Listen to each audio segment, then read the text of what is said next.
Qui se exaltat, humiliabitur, et qui se humiliat, exaltabitur. Aquele que se exalta será humilhado, mas aquele que se humilhar será exaltado. Podemos nos sentar? Prezadas religiosas, caríssimos irmãos e irmãs, hoje nosso Senhor, através da Sagrada Liturgia, vem falar-nos da mais importante de todas as virtudes, daquela da qual derivam todas as outras, a humildade. É a virtude mais importante, é a virtude contra primeiro atentou o demônio. O anjo infiel, que quis fazer-se igual ou maior do que Deus, e que ouviu do glorioso São Miguel Arcanjo, cheio de glória, cheio de esplendor ele mesmo, mas humilde, reconhecendo ser menor do que Deus, gritou no céu aquele grande brado, como que um hino de guerra: quem como Deus? Por isso meus amados irmãos, que hoje nós falamos da humildade. A exemplo de Cristo nosso Senhor, que quer nos ensinar, através da Sagrada Liturgia, a praticarmos essa virtude, da qual derivam todas as outras. Mas, para que os senhores não se enganem, achando que o padre arroga para si mesmo a prática e a perfeição nessa virtude, eu procuro o amparo nas palavras e procuro me justificar com as palavras de São Francisco de Sales. Não me considero perfeito porque falo de perfeição, assim como não me considero um americano porque falo inglês. No entanto, acredito que conheço a linguagem da perfeição, da humildade, porque a aprendi com aqueles que a praticam com perfeição. Como Deus é bom, caríssimos irmãos e irmãs. Antes de nos pedir qualquer coisa, antes de nos preceituar qualquer coisa, antes de nos mandar praticarmos qualquer coisa, Ele nos dá primeiro o exemplo. Ele é quem o pratica em primeiro lugar. É Ele quem nos ensina. À medida de um pai que ensina os seus filhos a darem os primeiros passos, ou a andar de bicicleta, ou uma mãe que ensina a receita do bolo para sua filha pequena. Meus amados irmãos, como Deus é bom. Dizia o grande São João Maria Vianney, recebendo o seu viático: como Deus é bom. Quando nós não conseguimos ir até Ele, Ele mesmo vem até nós. Como Deus é bom, caríssimos irmãos e irmãs. Ele é o primeiro a praticar a humildade. Sendo todo-poderoso, onipotente, criador de todas as coisas, do céu, da terra, das coisas visíveis e invisíveis, Ele fez-se presente no tempo, como um de nós. Tomou a nossa carne frágil e mortal, sendo Ele mesmo imortal, para se mostrar próximo de nós, para dar-nos o exemplo de humildade. Assim Ele o fez pobrezinho, em Belém. Assim Ele o fez no alto da cruz, para ser levantado e atrair todos até si com a humildade. A prática da perfeita humildade. Ele ficou irreconhecível, parecia mais, como cantam os salmos, um verme, não um homem, praticando a humildade, o rebaixamento total de si mesmo, o escondimento total do seu poder, da sua onipotência, por causa do nosso amor, para nos perdoar. E mais ainda, aqui o temos totalmente escondido na sua divindade, escondido também na sua humanidade. Nosso Senhor no sacrário, que se coloca na condição, para nós aparente, de um pequeno pãozinho. Na sagrada mesa do altar, vai se fazer presente nas espécies de pão e vinho. Como Deus é bom. Como se faz pequeno por nosso amor. Caríssimos irmãos, como nós devemos também imitar a humildade desse Deus que nos ama e pede de nós a prática das virtudes, para que nós ocupemos o lugar que nos está preparado nesse divino banquete da parábola que Ele conta para nós no dia de hoje. Como Deus é bom. Assim, meus amados irmãos, Deus nosso Senhor nos mostra o que Ele espera de nós, o que Ele deseja de nós, a nossa santificação, através da prática das virtudes. Mas como santificarmos-nos caríssimos irmãos e irmãs, nós encontramos a resposta para essa pergunta também nos Santos Evangelhos. Uma vez perguntado por um jovem de boa vontade, nosso Senhor escutou dele a seguinte questão: Senhor, o que eu preciso para me santificar, para ganhar a vida eterna? E nosso Senhor respondeu para ele: cumpre os mandamentos. Mas se queres ser perfeito, vem e me segue. Cumprir os mandamentos e seguir a nosso Senhor com alegria. Nisso consiste a nossa santificação, disso depende a nossa salvação.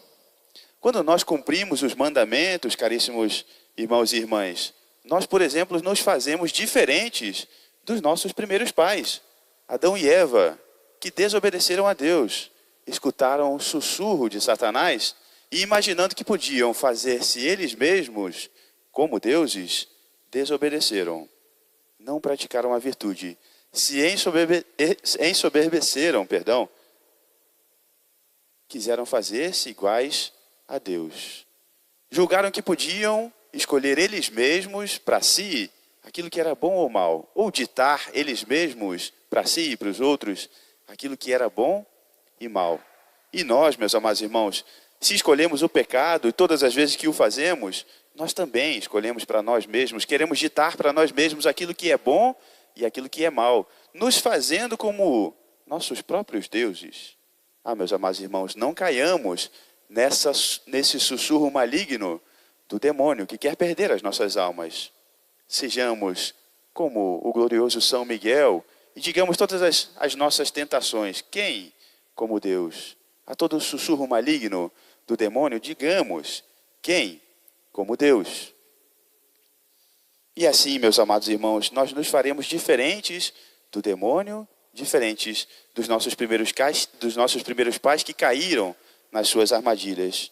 Porque nós, constantemente, nós não escutamos a boa nova do Evangelho que nos é pregada. Mas nós escutamos a esse sussurro maligno, essa péssima velha mentira de Satanás, que cai tão bem aos nossos ouvidos, porque nós queremos satisfazer as nossas próprias vontades. Nós queremos nos fazer iguais a Deus, outros deuses, deuses para nós mesmos. Mas não foram só Adão e Eva a caírem nesse terrível engano. Também o povo de Israel, constantemente, um povo escolhido, acumulado de tantas graças, de tantos favores, constantemente desprezava a Deus, o povo de Israel, escolhendo para si mesmos aquilo que era bom ou mal, não escutando os preceitos de Deus. E é aí que Deus Todo-Poderoso, querendo tirá-los da escravidão do Egito, suscita Moisés. Um Deus Todo-Poderoso podia fazer tudo por ele mesmo, mas suscita Moisés, uma pobre ferramenta, um próprio instrumento seu, um pequeno instrumento seu. A Sagrada Escritura vai até mesmo sugerir que Moisés, humilde que era gago. Era um instrumento tão pobre, mas com o qual Deus Todo-Poderoso quis fazer grandes coisas. Ele age na humildade para exaltar o seu poder, também nas nossas vidas. Moisés, que devia liderar o povo, por que gago? Porque é um povo de cerviz dura, um povo que era lento para escutar, precisava de alguém lento para falar. Um povo que era gago nos ouvidos, precisava de alguém gago na língua. E assim, meus amados irmãos, escutaram, vez após outra, Moisés repetir os sagrados mandamentos da lei de Deus. Assim também nós escutamos constantemente dos preceitos da lei de Deus, aquelas balizas que nos conduzem a encontrarmos a nossa vaga no céu, o lugar que nos está preparado nesse divino banquete que nosso Senhor nos convida, caríssimos irmãos e irmãs.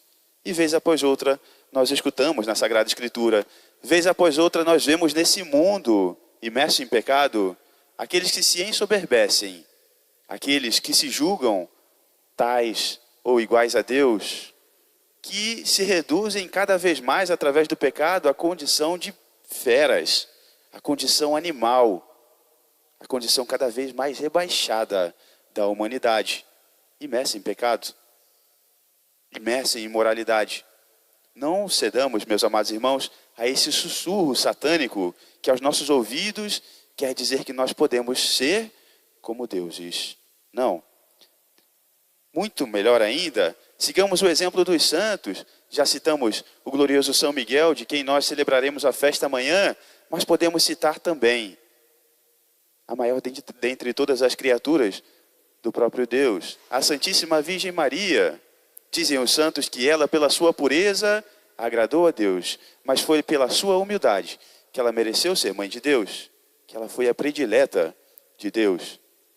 E ela mesma canta no seu hino o Magnificat e canta para nós: Deus derrubou dos tronos os poderosos e exaltou os humildes. Ele olhou para a pequenez de sua serva, e por isso, desde agora, me chamarão bem-aventurada todas as gerações.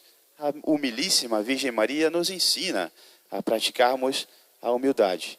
Que nós sigamos nesse caminho da perfeição, praticando-a, perdoando aqueles a quem nos tem ofendido, como Deus Todo-Poderoso nos perdoa constantemente. Não sejamos soberbos nas nossas vidas. Não sejamos soberbos com o nosso próximo. Saibamos perdoar, como Deus Nosso Senhor nos perdoa. Saibamos atingir a baixeza que nós temos, a pequenez que nós temos. Termos consciência da nossa pequenez, para que nós nos coloquemos a serviço do próximo, da salvação dos nossos irmãos. Meus amados irmãos, não nos condenemos, achando que nós temos alguma coisa ou somos alguma coisa. Tudo que nós temos, diz para nós São Paulo, nós recebemos do alto. E para isso, para que sirva de melhor reflexão para nós, como o nosso Senhor também gostava de ensinar através de historinhas, uma historinha, o sábio e o barqueiro. Certa vez, um sábio, precisando viajar a terras distantes, precisou do auxílio de um simples barqueiro para atravessar um caudaloso rio. E no meio da viagem, o sábio, dirigindo-se para aquele simples barqueiro, pergunta para ele: meu senhor, me conta das coisas que o senhor sabe.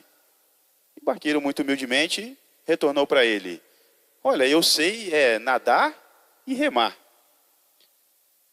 E o grande sábio, um filósofo, perguntou para ele: mas você não conhece de filosofia? Você não conhece, talvez, de astronomia? E quanto à gramática? E ele, a cada uma dessas perguntas, retornava: não sei, eu sei remar e sei nadar. E com um ar de soberba, aquele sábio, grande filósofo, retornou para o barqueiro: meu amigo, mas se você passou a sua vida toda assim, você perdeu metade dela, sem conhecer nada. Grande era a soberba daquele sábio. Acontece que, no meio da conversa, eles se chocaram com uma grande pedra e naufragaram. Rapidamente, o barqueiro começou a nadar e logo chegou à margem. Mas dali, da margem, ele notou que o sábio se afogava. E ele, num grito, perguntou para o sábio, para o filósofo: meu bom homem, o senhor não sabe nadar? E o homem desesperado respondeu: não sei. Não sabe? Pois então assim o senhor perdeu a sua vida inteira. Meus amados irmãos, que nós não percamos também a nossa vida com a nossa soberba, que nós não naufraguemos na soberba dos nossos pecados, mas escutemos de Deus no fim de nossas vidas, se praticarmos a virtude, esse santo convite que nosso Senhor nos fará no banquete eterno, nessa festa de casamento que nos está preparada no céu. Amigos, vem mais para cima. Peçamos a Nossa Senhora que ela nos prepare lá um lugar. Louvado seja nosso Senhor Jesus Cristo. Para sempre seja louvado.